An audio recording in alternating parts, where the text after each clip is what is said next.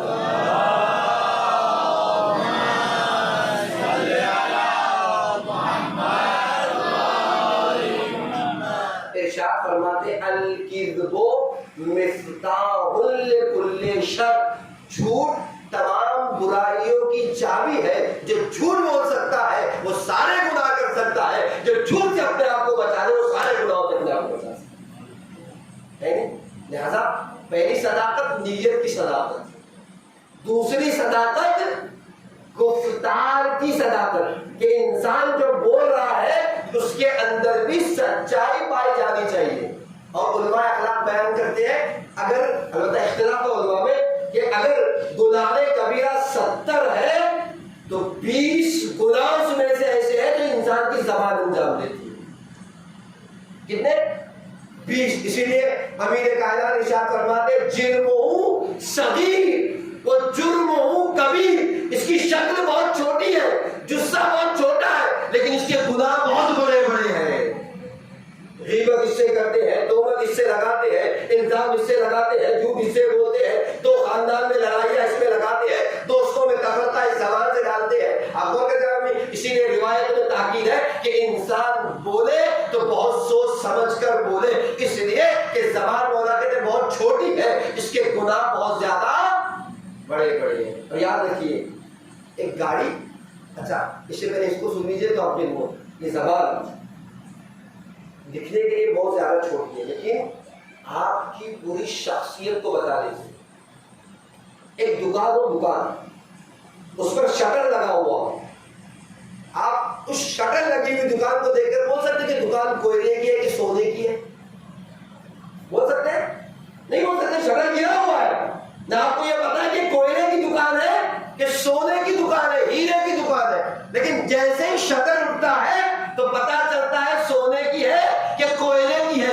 ایسے ہی زبان چھوٹی سی ہے لیکن آپ کی پوری شخصیت کو بتا دیتی ہے۔ جب تک خاموش رہتی ہے کوئی نہیں بتا سکتا آپ جاہل ہے کہ عالم ہے، پڑھے لکھے ہیں کہ ان پڑھ ہے۔ جیسے انسان بولنا شروع کرتا ہے سمجھ میں آ جاتا ہے عالم ہے کہ جاہل ہے۔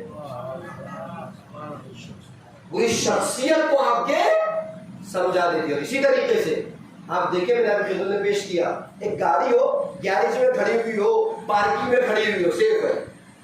جب تک پارکنگ میں ہے، گیراج میں ہے، بہت زیادہ سیف ہے، لیکن جب چلنا شروع کرتی ہے، جتنی تیزی سے چلے گی خطرات اتنے زیادہ ہے، جتنا زیادہ چلے گی اتنے خطرات زیادہ ہو جاتے ہیں۔ ایسے انسان کی زبان ہے، جب تک بڑھتی ذاتوں کے درمیان ہے، بہت محفوظ ہے، بہت سیف ہے، جیسے ہی چلنا شروع کرتی ہے جتنی تیزی سے چلے گی اتنے گناہ زیادہ ہوں گے، جتنی دیر تک چلے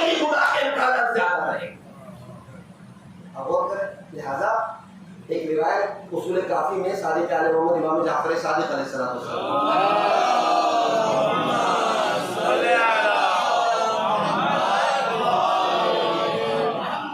امام فرماتے ہیں جب صبح ہوتی ہے نا، ہر نئی صبح بدن کے سارے اعضاء و جوارح پارٹس آف باڈی سب کے سب زبان کے سامنے، ہماری زبان اپنے کلمات میں کرو، ہاتھ جوڑ کر کھڑے رہتے ہیں، خدا کے واسطے آج کوئی ایسا گناہ نہ کرنا کہ جس کی بنا پر ہمیں جہنم کی آگ دیکھنا پڑے۔ امام اصول کافی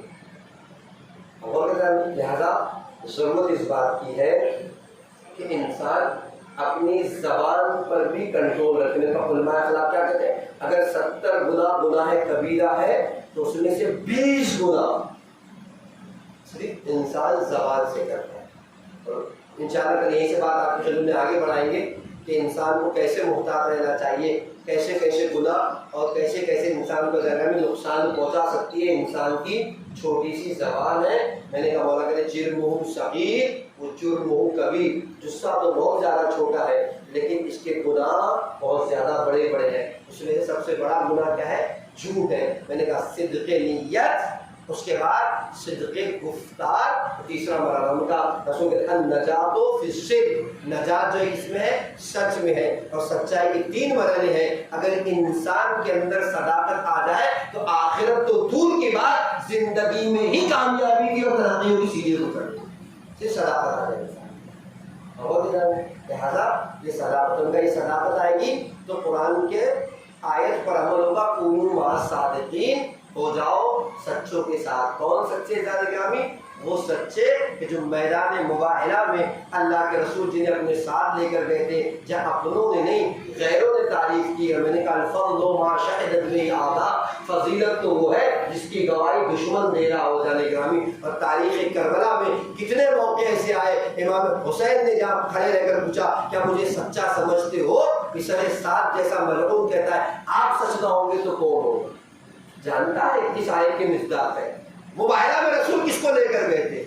ان ساری چیزوں کے بعد جو دشمنی تھی، اس کے بعد جو مظالم اہل بیت پر ڈھائے، اس کا تذکرہ نہیں کیا گیا۔ ابو بکر کلا کی خدمت میں پیش کیا، جب قافلہ کوفہ سے چلا، کوفہ کے راہ کے کچھ واقعات پیش کیے، اور تاریخ نے لکھا کہ جب یہ قافلہ شام کے قریب پہنچا تو تذکرے تبری نے کیے۔ پہلا تذکرہ کہتا ہے کہ تقریباً 3 دن تک شام کے ایک دروازے پر اسیروں کے قافلے کو روکا گیا۔ روکا کس لیے گیا؟ روکا اس لیے گیا کہ شام کے بازاروں کو سجایا جا رہا۔ گرامی اس تقریر میں نے کہا تھا کوفہ اور شام میں بڑا فرق تھا۔ کوفہ والے غافل تھے، شام والے جاہل تھے، اہل بیت سے اتنا دور کر دیا تھا کہ حقیقتیں انہیں پتہ نہیں تھی۔ 70,000 ممبروں سے برا بھلا کہلوایا گیا تھا۔ 3 دن تک تبلیغ کہتا ہے کہ اسیروں کے لٹے ہوئے قافلے کو شام کے باہر کھڑا کیا گیا کہ شام سجایا جا رہا ہے۔ اللہ اللہ۔ اور پھر تاریخ نے لکھا، خود تبری بیان کرتا ہے کہ جب شام میں داخل ہونے کی بات ہوئی نا، علی کی چھوٹی بیٹی ام کلثوم شمر کے قریب جا کے کہتی ہے اے شمر، قافلہ سالار معلوم ہوتا ہے، ذرا اپنے ساتھیوں سے کہے یہ جو سر نو کے نیزہ پر ہے انہیں ذرا کچھ دور لے کر چلا جا تاکہ مجمع ان سروں کو دیکھتا رہے، اس کی نگاہیں ہم پر نہ پڑ سکے۔ لیکن ملاؤں نے کچھ نہ مانا، جہاں بیویاں تھی وہی سر تھے۔ ایسے عالم میں اسیروں کا لٹا ہوا قافلہ شام کے بازار میں داخل ہو گیا۔ منادی نگاہ لگا رہا تھا، اے شام والو، یہ علی کی بیٹیاں ہیں، یہ زینب ام کلثوم۔ کوئی ڈھول بجاتا تھا، کوئی تالیاں بجاتا تھا، کوئی رقص کرتا تھا، علی کی بیٹیاں۔ بے مقدم وہ چادر بازار شام میں داخل ہو گئی۔ 7.5 سال ہے، رسول کے صحابی ہے، کہتے ہیں میں بیت مقدس کی طرف گیا ہوا تھا، اتفاقاً جس دن اسیروں کا قافلہ معاملہ شام میں داخل ہوا. میں شام پہنچا. جب شام پہنچا تو میں نے دیکھا سارے گھروں کے اوپر سجاوٹ کا سامان لگا ہوا ہے, ڈھول بجائے جا رہے ہیں, تالیاں بجائی جا رہی ہیں, رقص اور ناچ اور گانا کیا جا رہا ہے. ایک مرتبہ میں نے دیکھا, دیکھنے کے بعد اپنے ذہن پر زور دیا کہ کوئی عید کا دن تو نہیں ہے, ایسا تو نہیں لگا کہ آج کوئی عید کا دن ہے. پھر کچھ لوگ کھڑے ہو کر بات کر رہے تھے. میں ایک شخص کے قریب گیا, جا کر میں نے پوچھا کہ ذرا یہ بتاؤ کہ آج کوئی عید تو ہے, کہ تم ہو کون, نئے معلوم ہوتے ہو. کہ میں رسول کا صحابی صاحبی ہوں. کئی روایت رسول سے یاد ہے وہ شخص بھی اہل بیت کا چاہنے والا تھا. کہ اگر ایسا ہے تو پھر سروسی نہ پیٹو, رسول کے نواسے حسین کے سر کو تن سے جدا کر کے لایا گیا ہے اور ان کی خواتین کو بے بغلہ چاہا. اجرکم اللہ. تاریخ نے لکھا شاہد شادی کے اندر کس باب سے لائے جا رہے ہیں, جب آپ اس ساعت سے لائے جا رہے ہیں کہ جب دوڑتا ہوا آپ اس ساعت پہ پہنچا.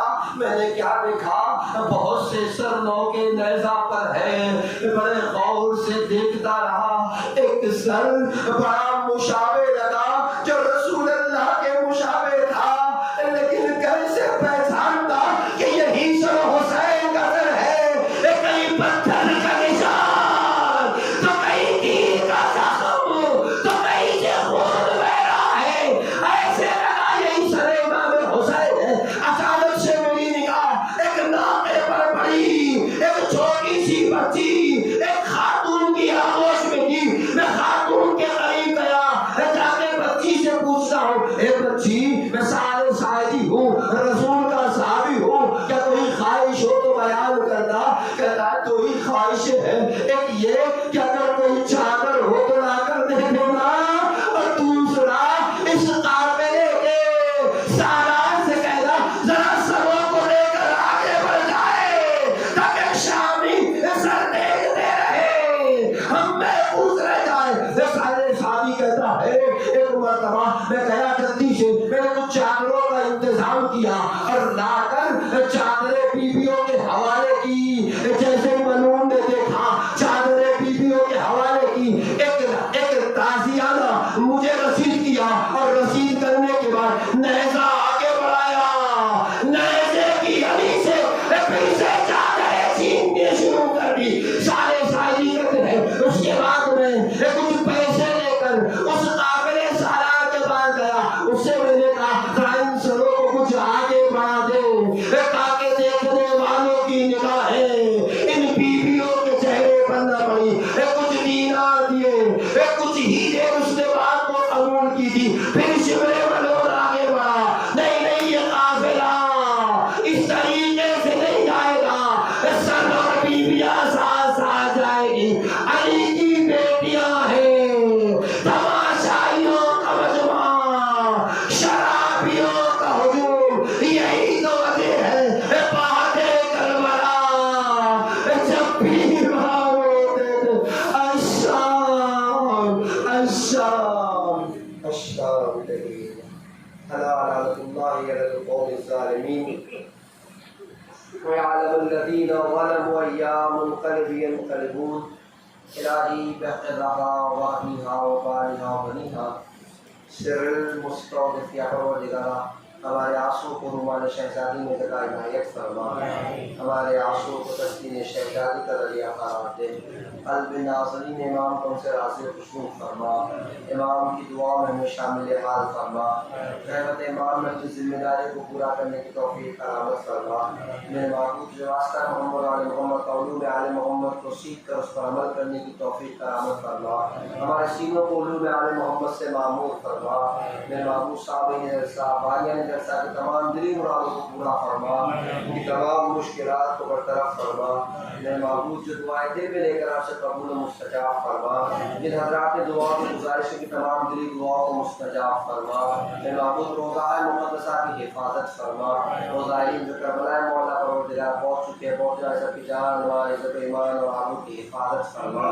پروردگار کے واسطہ محمد والے محمد کا روز بروز مجلسوں کے بعد قربت امام حسین میں اضافہ فرما. اس محرم میں ایسا حسینی بنا دے جیسا آپ حسین دیکھنا چاہتے ہیں. میرے محبوب سے واسطہ محمد والے محمد کا زندگی میں زیارت امام حسین علیہ السلام اور آخرت میں شفاعت امام حسین علیہ السلام نصیب فرما۔ اے معبود سے واسطہ محمد والے محمد قائم ترین دعائیں میں معبود منتخب خون امام حسین یوسف زہرا امام زمانہ کے قرب عطا فرما۔ امام کے مخلص غلاموں میں ہمارا شمار فرما۔ ربنا تقبل منا انک انت السمیع العلیم۔